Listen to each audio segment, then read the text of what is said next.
Friends, welcome to my channel शून्य to infinity. आज का हमारा टॉपिक है फ्रैक्शन। फ्रैक्शन टॉपिक स्टार्ट करने के लिए मेरे पास है एक शीट। अब मैं इस शीट को 2 पार्ट्स में डिवाइड करूंगी। इस शीट को मैंने 2 पार्ट्स में डिवाइड किया। अब ये शीट 2 पार्ट्स में डिवाइड हो गई। जब ये कंप्लीट शीट थी तो इसको बोलते हैं होल, और जब आपने इसको 2 पार्ट्स में डिवाइड कर दिया अब ये बन गया मेरा फ्रैक्शन। ठीक है, अब ये जो पार्ट है ये उस पार्ट का हाफ पार्ट है। तो हमने एक कंप्लीट शीट को 2 पार्ट्स में डिवाइड किया तो मुझे 2 हाफ मिल गए। राइट, ये आपकी कंप्लीट शीट थी और इसको आपने 2 हाफ में डिवाइड किया तो ये मेरा हो गया हाफ। आपने इसको टीयर किया, ये हो गया हाफ। तो फ्रैक्शन क्या है? Part of whole. Part of whole. जब आप किसी कंप्लीट चीज को छोटे छोटे टुकड़ों में डिवाइड करते हैं तो वो हमारा फ्रैक्शन में कन्वर्ट हो जाता है, उससे हमें उसके फ्रैक्शन पार्ट मिल जाते हैं।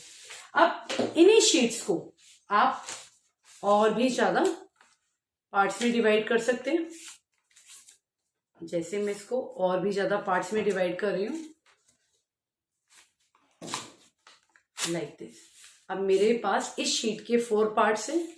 ये जो एक पार्ट है ये 4 पार्ट में से 1 पार्ट है। आपकी शीट थी ऐसे और आपने उसको 4 पार्ट्स में डिवाइड किया। अब मैं आपको उस शीट का एक पार्ट शो कर रही हूं, तो ये 4 में से आपका 1 पार्ट है। राइट, तो फ्रैक्शन के 2 पार्ट होते हैं, न्यूमरेटर एंड डिनोमिनेटर। न्यूमरेटर जो ऊपर वाला नंबर होता है और डिनोमिनेटर देखिए ऐसे भी याद कर सकते हैं, D for down, D for denominator. नीचे वाला नंबर है आपका denominator.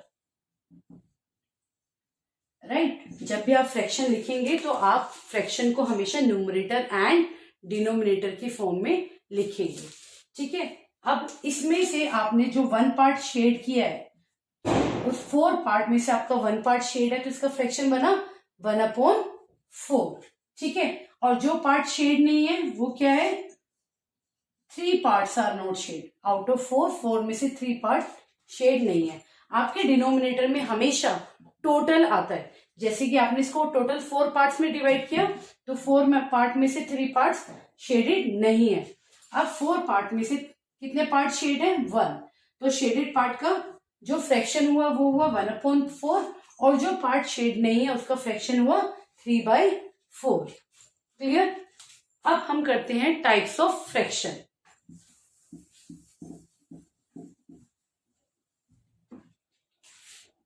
Types of fraction. Number 1 type proper.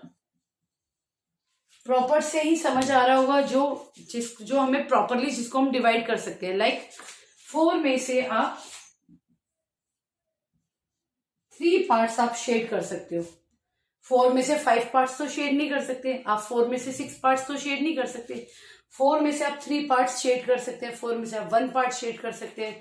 2 parts shade कर सकते हैं। तो इसे बोलते हैं प्रॉपर फ्रैक्शन, जहां पे आपका न्यूमरेटर लेस देन होता है डिनोमिनेटर से। Where numerator is less than denominator. Numerator आपका छोटा होता है डिनोमिनेटर से, उसको बोलते हैं हम प्रॉपर फ्रैक्शन। दूसरा होता है इम्प्रॉपर। अब जो इम्प्रॉपर वर्ड है वो है प्रॉपर का अपोजिट।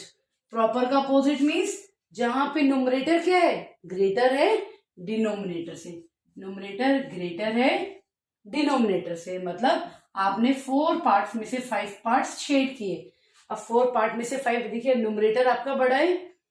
और आप एग्जांपल ले सकते हैं लाइक 7/3। ठीक है, डिनोमिनेटर में 3 है, न्यूमरेटर में 7 है। जहां पे न्यूमरेटर बड़ा होगा डिनोमिनेटर से उसको बोलेंगे इम्प्रॉपर फ्रैक्शन, और जहां पे आपका न्यूमरेटर छोटा होगा डिनोमिनेटर से उसे बोलेंगे प्रॉपर फ्रैक्शन। थर्ड टाइप होता है यूनिट फ्रैक्शन। यूनिट, जिन भी फ्रैक्शन में आपका न्यूमरेटर इज 1, जिन भी फ्रैक्शन में आपका न्यूमरेटर 1 होता है उसे बोलते हैं यूनिट फ्रैक्शन। 1/2, 1/5, 1/7, 1/11, बस आपका न्यूमरेटर 1 है तो वो हुआ आपका यूनिट फ्रैक्शन। ये तो हो गए हमारे 3 टाइप्स, और 2 टाइप्स और हैं, like and unlike.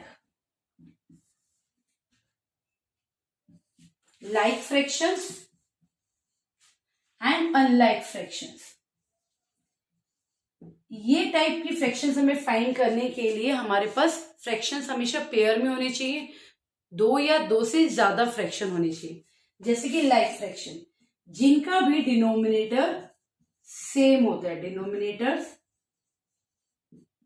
Are same, जिन भी फ्रैक्शंस का डिनोमिनेटर सेम होता है, 2/5, 3/5, डिनोमिनेटर सेम है, न्यूमरेटर में चाहे कुछ भी है लेकिन डिनोमिनेटर आपका सेम है तो उसको बोलेंगे हम लाइक फ्रैक्शन।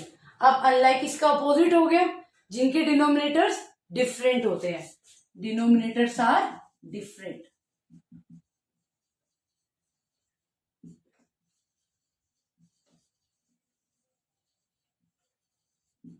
जैसे 3/7, 2/5, यहाँ पे डिनोमिनेटर आपका डिफरेंट है तो ये हुए हमारे अनलाइक फ्रैक्शन। हमने कौन कौन से टाइप्स की फ्रैक्शन की? Proper, improper, unit, like and unlike fractions. एक और फ्रैक्शन होता है इक्विवेलेंट फ्रैक्शन। इक्विवेलेंट फ्रैक्शन सीखने के लिए हमें सबसे अच्छे से लाइक और अनलाइक का डिफरेंस पता होना चाहिए। इक्विवेलेंट फ्रैक्शन के लिए मैं आपको दूसरी वीडियो शेयर करूंगी। आई होप आज का टॉपिक आपको क्लियर है। Thank you so much.